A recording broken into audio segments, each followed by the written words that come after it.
G'day everyone, welcome back to another weekly tipping video on the channel. In today's video I'm going to be going over my tips for round 22 of the 2023 AFL season. Feel free to leave a like and subscribe if you do go on to enjoy today's video. That'd always be heavily appreciated. And let's kick it off with my tips from last week. So it was another round of a few upsets that can safely be said, but I did have a much better round than the other week ago where I got like a 4 out of 9 with all those upsets. Round 21 I managed to get a 7 out of 9. So definitely a pretty good score up there, above average, so I'll definitely take that. Tipped the doggies on Friday night. Initially I felt this one was a bit of a coin flip game, but looking at the outs close to this game, it was always in the Bulldogs' favour, and geez, they just smacked the Tigers out of the park. Obviously did tip Essendon. I don't think many people would have tipped West Coast, but geez, that's a very, very fortunate tip, probably with that fall term, how they did play.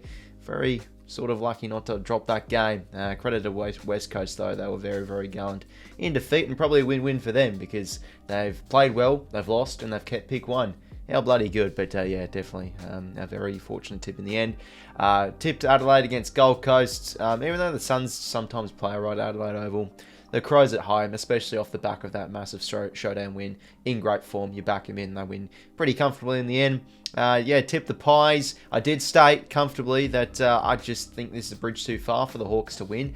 Definitely felt like capable of pushing Collingwood, but geez, knocking them out of the park convincingly. Was not expecting that in a million years. That was a magnificent win. Bossed them in every facet of the game. Then the Saturday night games backed in Geelong over Port Adelaide. Port don't really have a good record, 𝐓𝐻𝐵A, even though I felt this one could have been, you know, one or the other. A bit of a 50-50 game. I just backed in the Cats because it was at home, and it was a bit of a shootout this game, and a clutch fourth quarter for them. Did tip the Giants, and I'll probably take it as a bit of a win because, you know, my Swannies did win. But the Giants were in terrific form, and, you know, I'm still waiting for the Swans to probably drop that game because they haven't been good enough in the midfield, and it probably was a repeat. But again, the Swans just winning off their ball movement. Pretty much they were way more efficient than the Giants, and that really won them the game. Then the Sunday games backed in Melbourne. A bit of a shaky start. Credit to North, their start was very good, but they just couldn't sustain it as, yeah, the firepower and weapons of the D's ran away with it after quarter time. Tipped Carlton. I did like St Kilda for this one, and let's be honest, their first half was very good. They looked the complete better team, but no one just flew the flag in that second half. They started to really drop off. Their ball movement just turned to dust, and they could not get firing all cylinders. The Blues really dug deep for that win, so credit to them. And then, yeah, backed in of course, Brisbane Lions.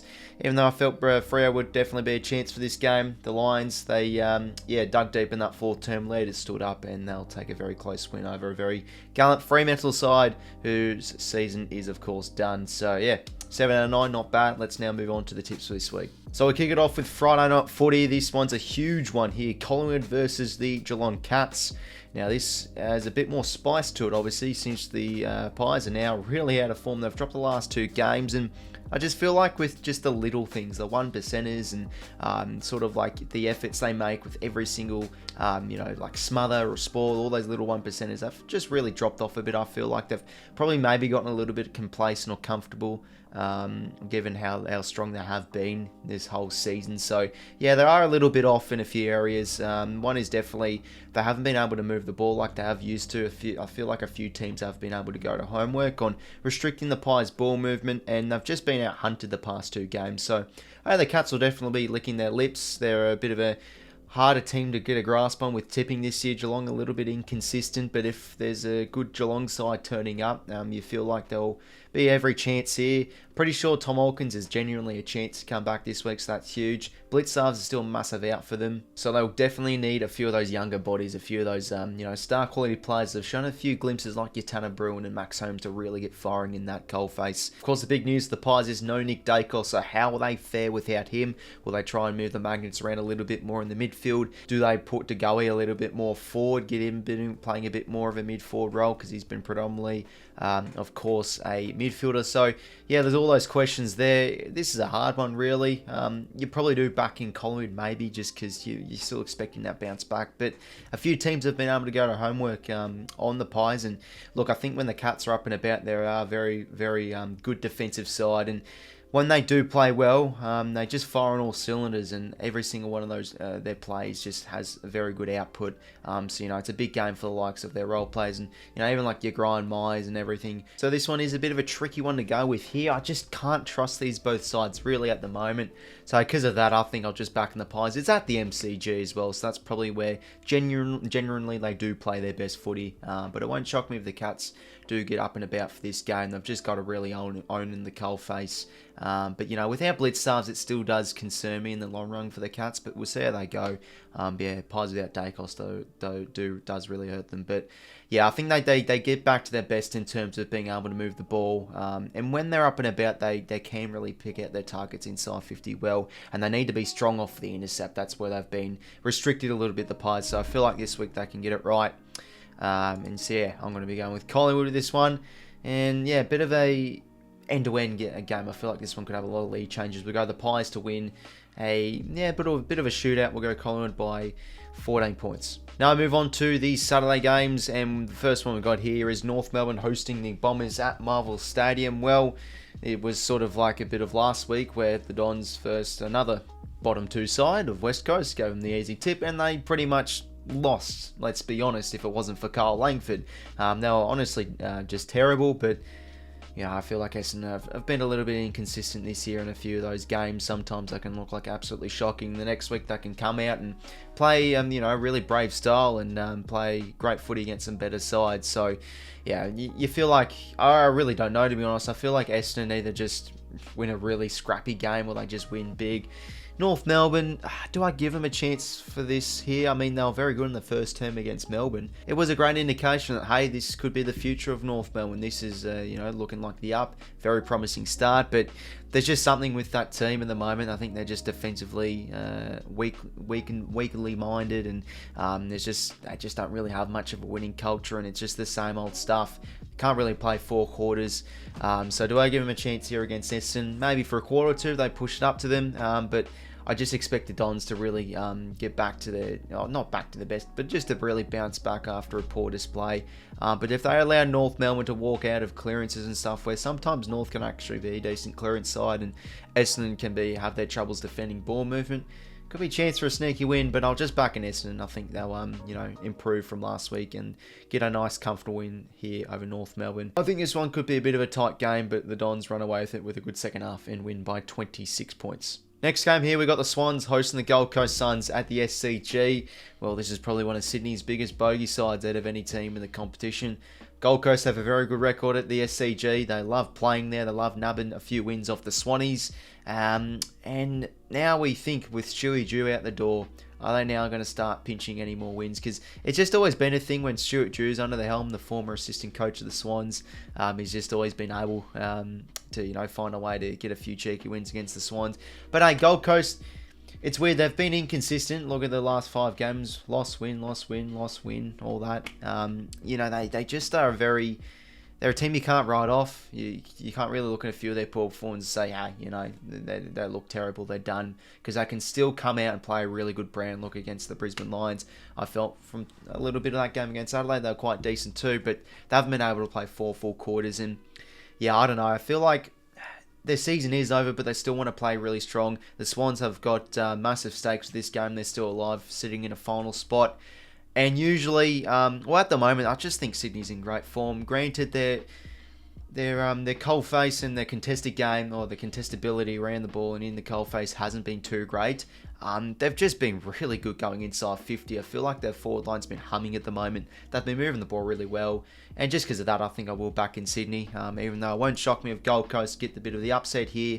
I think they're due for a good game. So yeah, I can definitely see Gold Coast being an option here, but I'll just back in the Swans. They're moving the ball really nicely at the moment. So Sydney will win, and they'll win by 20 points. Next game here, we've got the Lions hosting the Crows at the Gabba. The last few weeks or so, Brisbane have been a little bit patchy.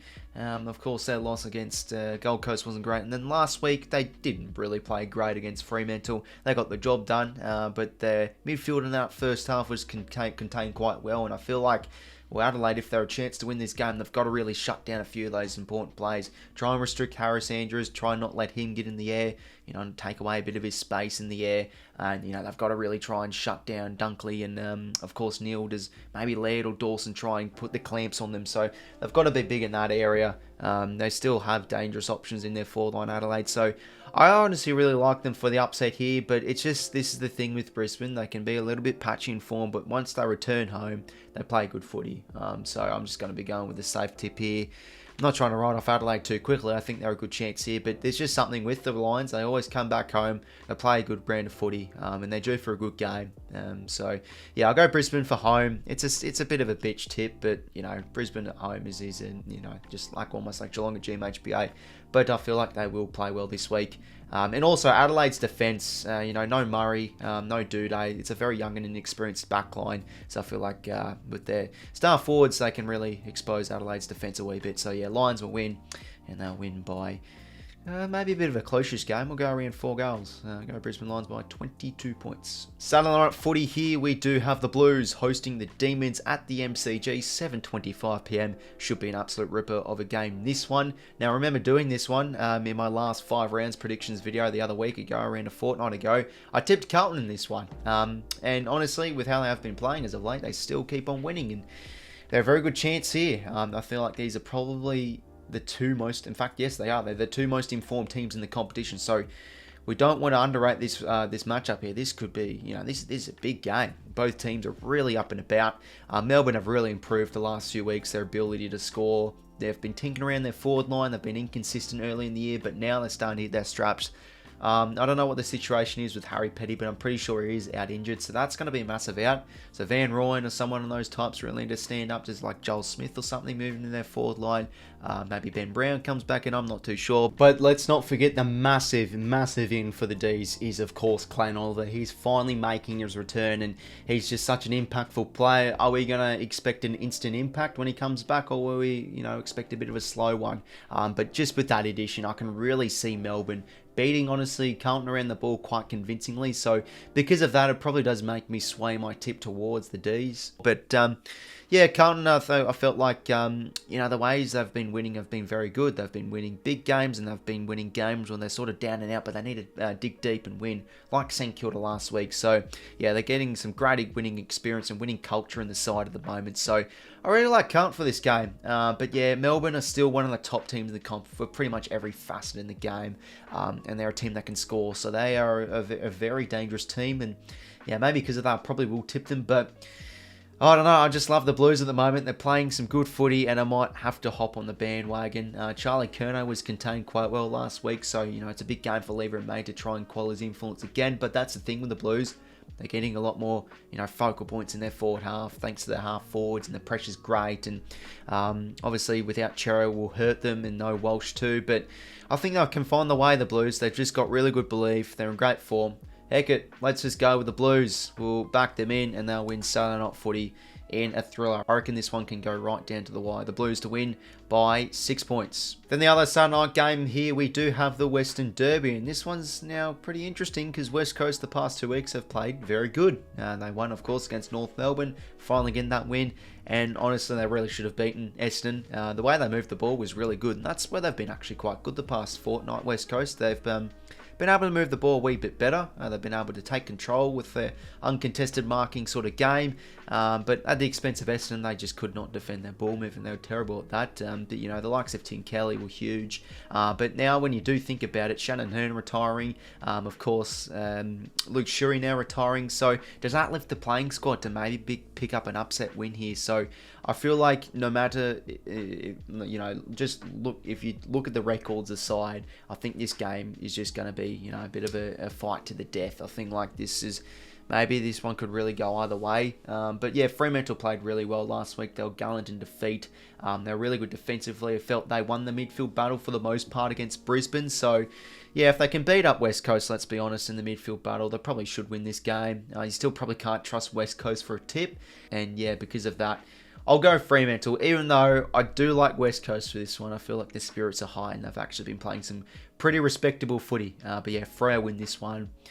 Bit of a scrappy game, I reckon. But yeah, Freo win in the end and win by 16 points. Moving on now to the Sunday games here. First one up, we've got the Hawks hosting the Doggies at UCATT Stadium. We all know Hawthorn have a very good record at UCATT Stadium, usually play some of their best footy there. And hey, how about that win over the Pies last week? It was a remarkable one. But again, this is the Hawks, in a nutshell. You can't trust them with tipping. You know, when they look down and out, you tip against them. They beat the team, the best team in the competition, really, of Collingwood. But then when you sort of get carried away with them, they play like a bottom four side. So, but that's the inconsistencies and the inexperience of their list, and they are still a very young side, but they are promising, and they're every good chance here against the Bulldogs, who are in some, win-loss records a little bit up and down, but how they played last week was remarkable. When their midfield gets on top, when their forward half, weapons like 𝐼𝐷𝐿𝐴 and Norden, and of course Waitman, and even a few of those role players like Riley West and all that, do get up and about and hit and firing towards goal. They're a deadly team, and I feel like they are a very good chance here. Probably should be capable of taking care of the Hawks, but they're in good form, Hawthorn, and do I take the cheese? Do I take the cheese and tip them here? And they'll probably let me down. Why not? I think they can win this game. They're very good at UTAS as well, but that's just given them so much confidence, that win. So I think they can be capable of knocking off the Bulldogs here. They just took the game on so well. That's what I felt against Collingwood. They restricted their ball movement. They did really well to just not allow Collingwood to intercept and sort of transition off that. And hey, the Bulldogs are always a bit inconsistent with defending ball movement. So I think the Hawks in Tassie can get the job done. Hawthorn to win, and they'll win a close one by 8 points. Next game here, we've got the Saints hosting the Tigers at Marvel Stadium, 3:20 p.m. here. It is 7th versus 13th, but the Saints are looking very vulnerable at the moment, even though they are sitting in the top 8. It was a pretty poor display against Carlton. They started the game really well, and that's the thing with the Saints. When they find ways to score, they do look like a side that was up and about. They moved the ball really well. They played with a bit of dare. They'll get in their output from a few of those small forwards. And yeah, they did pretty well in the midfield that first half, and they defended really well. They contained 𝐼𝐷𝐿𝐴 well. They intercepted well. And I feel like that's a good opportunity here against the Tigers, who have been very patchy and very inconsistent with how they have been moving the footy. Their foot skills have been pretty poor. How they went inside 50 was terrible. And they gave away a lot of turnovers in their back half last week against the Bulldogs. So if that thing does continue, I do like the Saints for this one. But the issues with St Kilda is when they have been dropping games, just not many leaders stand up and no one's really flying the flag. So, Steele and Crouch, a few of those, leaders really need to stand up when the moments do matter. I feel like they'll be hurting after last week's loss. But I still don't really I just don't have much confidence in St Kilda, and I feel like Richmond can bounce back with their method and start to fire up a bit. I think Dusty Martin comes back in and Cochin, so to be honest, with those ins, it really does sway me to the Tigers, even though I do like the Saints and I think they can win this game. And this is actually quite a decent matchup. It feels like it's either one team or the other always winning every time these two teams do play. So yeah, this is a tricky one, but I think if Dusty and Cochin do come back in, I think Richmond do win this game because they're crucial to their lineup at the moment. So Richmond will bounce back and knock off the Saints, and they'll win maybe a little bit of a scrappy game, but Tigers run away with it and win by 18 points. And the final game of the round here, we do have Port Adelaide hosting the GWS Giants at Adelaide Oval. Well, the Giants knocked off Adelaide at Adelaide Oval the last time out. The Giants played at this venue, but hey, Port Adelaide, they've dropped 4 games in a row now, and some of those losses, they've either looked really bad or they've looked actually quite good and really gallant at defeat. I thought the game against Geelong and, of course, Collingwood, there were losses, of course, but they'll pretty much, I treat them as healthy losses because they still played really good. And yeah, coming back home, I feel like they're going to get a big home crowd. They're going to be up and about. They're going to be fired up. They're due for a win. And due for a win, due for a loss. That saying is a bit of a myth, but just mentally wise, I think that they'll be ripened up and fired up for this game here. Giants are a little bit vulnerable. They had no problems around the footy and going inside 50, but their defence wasn't too great against the Swans last week, and they were quite poor going inside 50. So yeah, that's a bit of, I wouldn't say it's alarm bells ringing, but that's an area they really need to fix quick smart against Port Adelaide, who have been a little bit inconsistent in their back half. No 𝐼𝐷𝐿𝐴, they still have all those outs, so I like the Giants for this game, but yeah, just given what I said with Port Adelaide's situation, I think they can get this win here. And they'll win at home under a big crowd and win by 21 points. So overall, there were my tips for round 22 of the 2023 AFL season. Feel free to comment down below and let me know what you think of my tips. Yeah, should be another exciting round. There's just so many upsets at the moment, so I'll be bound to get a few incorrect. So yeah, feel free to leave your tips down below in the comments. Love to hear your fellas' thoughts. So once again, everyone, thank you very much for watching today's video. Make sure to leave a like and subscribe if you did went on to enjoy. And until next time, I will talk to you later. See you later, fellas.